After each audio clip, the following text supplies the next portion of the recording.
ओम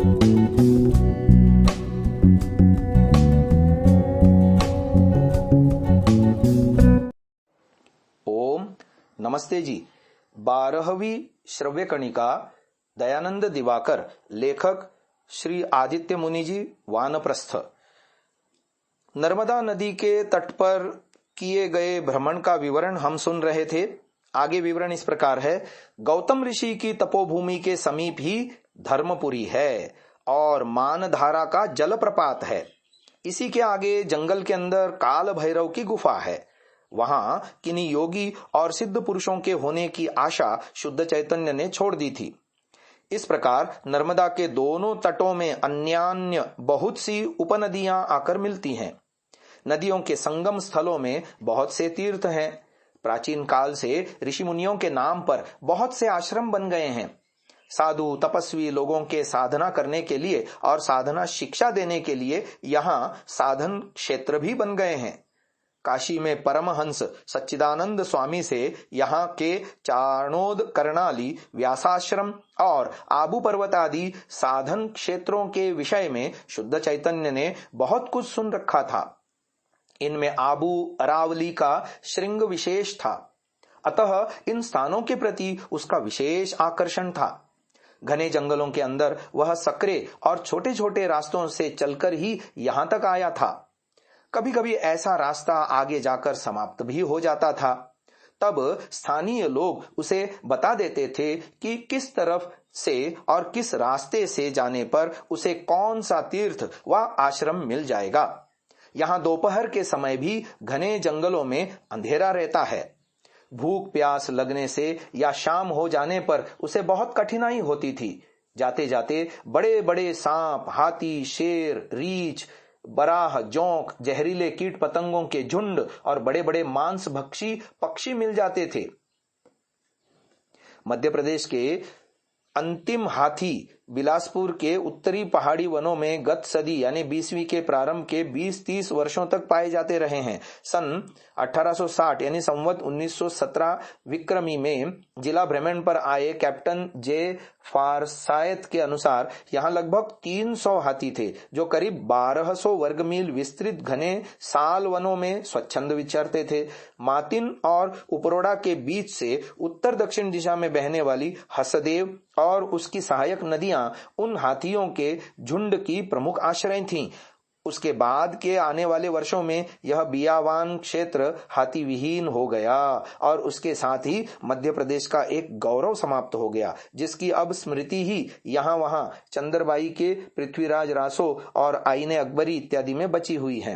दैनिक नई दुनिया इंदौर पत्रिका के 8 फरवरी 1985 ईस्वी का लेख। हम आगे पढ़ते हैं कि लेकिन उनमें से किसी ने भी जो हिंस्र पशु आदि थे हमारे चरित्र नायक को हानि नहीं पहुंचाई। इस प्रकार वह नदी के इस पार से उस पार जाया आया करता था। कहीं कहीं घाट उतराई के लिए नाव का प्रबंध भी नहीं होता था, तब वह लकड़ी के एक टुकड़े के सहारे पर ही नदी पार कर लिया करता था। जहां कुछ भी प्रबंध नहीं होता था वहां ब्रह्मचारी शुद्ध चैतन्य तैर कर ही नदी पार कर लिया करता था। फलस्वरूप उसका लोटा, कंबल और डंडा बहुत पहले ही छूट गए थे, जिससे वह द्वार बंगाधीश की दी गई स्नेह, श्रद्धा, प्रेम, प्रीति की इन निशानियों से भी मुक्त हो गया था। ब्रह्मचारी शुद्ध चैतन्य के इस भ्रमण की एक विशेष घटना यहाँ विशेष रूप से उल्लेखनीय है। एक दिन जब शाम होने वाली थी, सामने नदी थी, अमावस्या की अंधेरी रात आने वाली थी। इसे वह किस रूप में बिताएगा वह यही सोच रहा था कि देखते देखते और सोचते सोचते अंधेरा हो गया। तभी दूर से हर्ष ध्वनि की आवाज आने लगी। धीरे धीरे भीड़ नदी के किनारे पहुंच गई। उसने दूर से देख लिया कि एक 10 वर्ष के बालक को लोग नहला रहे हैं। सब पुरुष हर्ष के कारण नाच रहे हैं और स्त्रियां गाने गा रही हैं।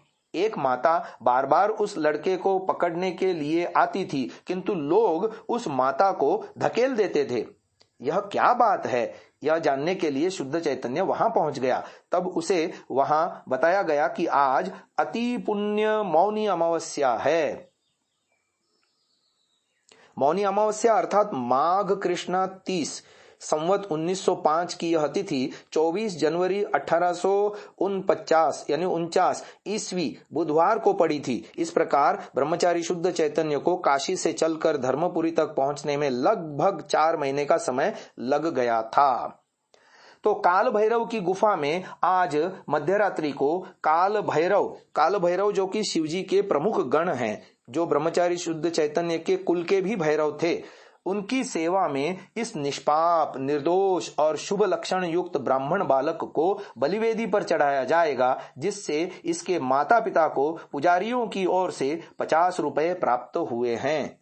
पिता काल भैरव की कृपा को अनुभव करके धीर, स्थिर और शांत हैं, किंतु मूर्ख और अभागिनी माता ने काल भैरव की इतनी बड़ी कृपा को नहीं समझा। प्रतिवर्ष केवल एक बार इस मौनी अमावस्या की पुण्यतिथि में काल भैरव को इस रूप में एक एक सुलक्षण युक्त ब्राह्मण बालक भेंट रूप में दिया जाता है। इसमें रोने की क्या बात है। आज मध्य का रात्रि को ही यह बालक बलिदान के साथ साथ मनुष्य देह छोड़कर गंधर्व लोक को चला जाएगा।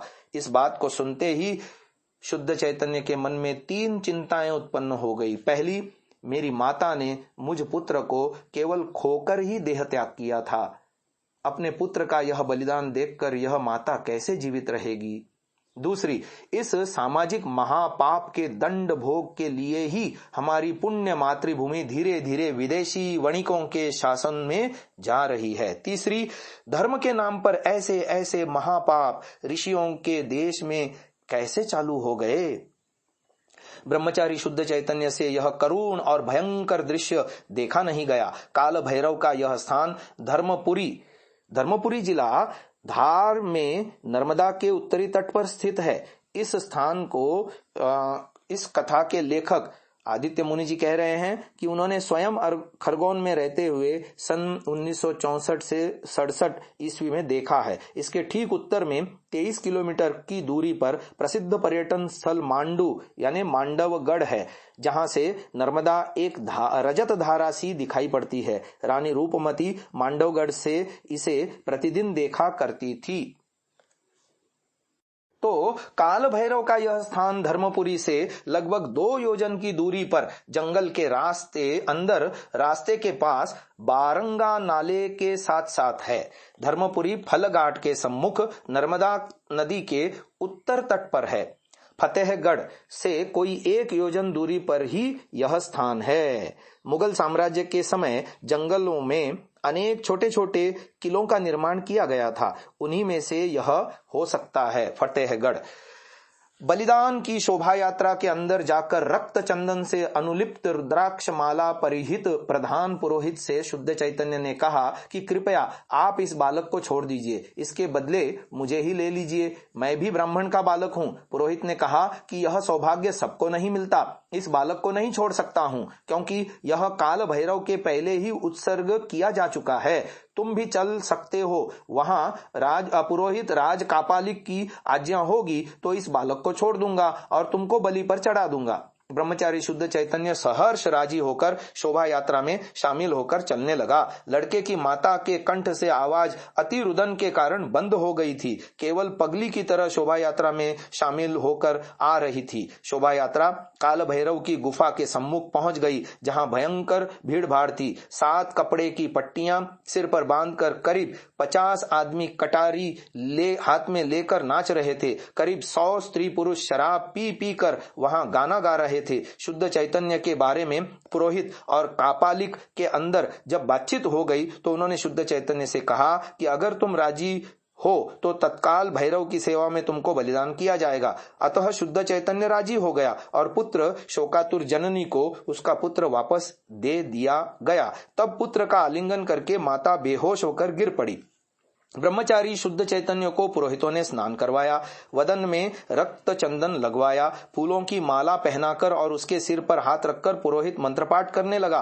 कपाल में कुमकुम लगवाया गया, खड्ग की पूजा की गई। काल भैरव की गुफा के सम्मुख काठ की वेदी पर शुद्ध चैतन्य के सिर को रखवाकर पुरोहित लोग मिलकर मंत्रपाठ करने लगे। चारों तरफ से काल भैरव बाबा की जय का उद्घोष होने लगा।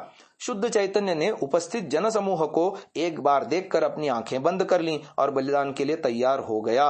पुरोहित ने कान में मुख लगाकर मंत्र पढ़ा।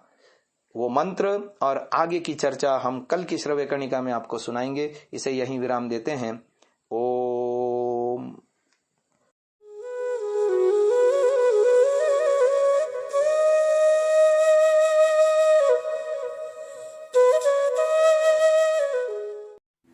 Download Sansa app, R Virdal app, visit sansa.org, rvirdal.in।